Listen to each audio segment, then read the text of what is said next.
Құрметті менің оқырмандарым, бүгін мен сіздерге қасиетті жылқы малына байланысты мақал-мәтелдер, ырымдар және аңыз әңгімелерді айтып берейін. Адамзат ертеден ақ жылқы малын өзінің серігі еткен және оны ерекше қастерлеген. Біздің ата-бабаларымыз ат үстінде ер жастанып, толарсақтан саз кешіп жүріп, осынау кең байтақ елімізді, даламызды қорғады. Сондықтан да халық арасында тұлпар ерді сақтайды, ер жерді сақтайды деген нақыл сөз босқа айтылмаса керек. Ер жігіттің жүйрік аты, қанаты, ер қанаты ат дегендей, жылқы малы төрт түлік малдың ішінде алатын орны ерекше. Сондықтан киелі жылқы малы, малдың патшасы. Жылқы ол жеті қазынаның бірі болып табылады. Халық ертегілерінен тартып батырлық жыр-дастандарда және әзіргі заман ақын жазушыларының шығармаларына зер салсақ, жылқыны жырламаған ақын, жазбаған жазушы жоқ дерлік.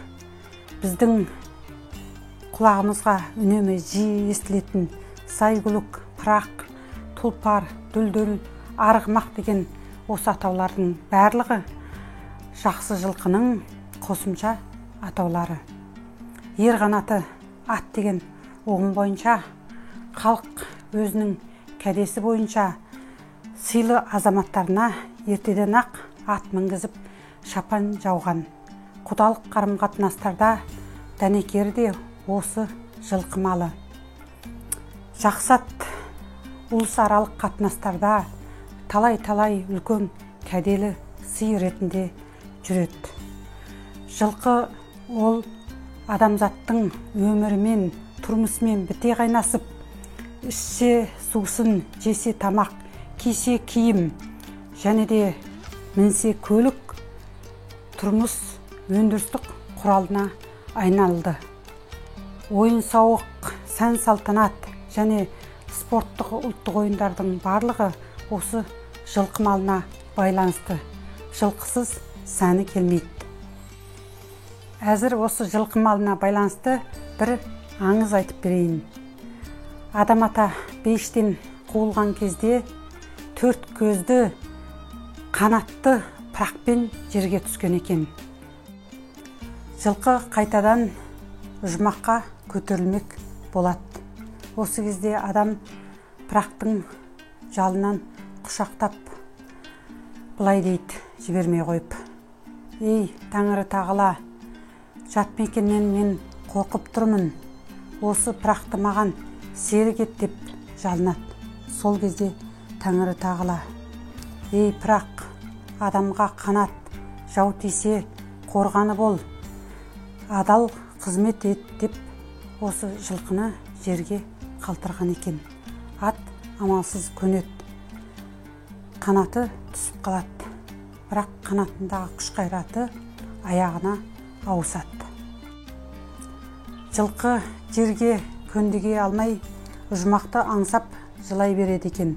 Содан төрт көзінің екеуі суалып көрмей қалады. Аттың маңдайындағы көзге ұқсас шұңқыр жері осы жылаған екі көзінің құрғаған жанардың орны деседі. Міне содан бастап ат адамның серігіне айналады. Ат ер қанаты деген тәмсіз сөз осыдан қалса керек. Жылқыға байланысты мақал-мәтелдер, ырымдар өте көп. Қазақ халқында өзі мініп жүрген атты ешқашан соғымға соймайды. Және де мініс атты сатқанда немесе өз туыс-туғандарына сыйлаған кезде ноқта жүгенін алып қалады және бір тал қылын жұлып алып қалады. Өйткені аттың құты сол басында болады деп, жүген мен ноқтада құт береке дарыған деп есептейді. Егер жүген ноқтамен бірге құт береке кетіп қалмасын деп, ырымдап осы жүген ноқтаны алып қалады. Үйде қалған жүген ноқтаны майлап, сақтап, оң жаққа, оң босағаға іліп қояды. Және де аттың жалы оң жағына қайырылып жатса, онда жолаушыға жол болады деп ырымдап, қазақ халқы осындай аттың жалы оң жағына құлаған жылқыны әдейі ертіп мініп жолға шығады. Және де қазақ халқында жал құйрығында шоқ-шоқ ақ қылы бар жылқыны киелі мал деп есептейді. Ондай малды соғымға да соймайды, және біреуге сыйламайды. Өйткені құт береке осындай ақ қылы бар жылқыда болады дейді. Бақ береке кетіп қалмасын деп жылқыны соймайды, және сыйға тартпайды, және мал азайып қалады деп ырымдайды. Бұдан басқа және де қазақ ауыз әдебиетінде жылқыға байланысты мынадай мақал-мәтелдер бар. Мысалы, құлын тайға жеткізер, тай құнанға жеткізер, құнан атқа жеткізер, ал ат мұратқа жеткізер деп жылқыны өзінің бақыты мен мұратына жеткізетін сеніміне бағалаған. Мінекей, бүгін мен сіздерге қасиетті жылқы малы туралы көптеген мағлұматтар, әрине мақал-мәтелдер, ырымдар және аңыз әңгімелер айтып бердім. Егер де осы мағлұматтар сіздерге қызықты болса, Бахаргүл Төлеген атты менің YouTube арнама жазылыңыздар. Сіздермен бірге болған мен Бахаргүл Төлеген. Назарларыңызға рахмет.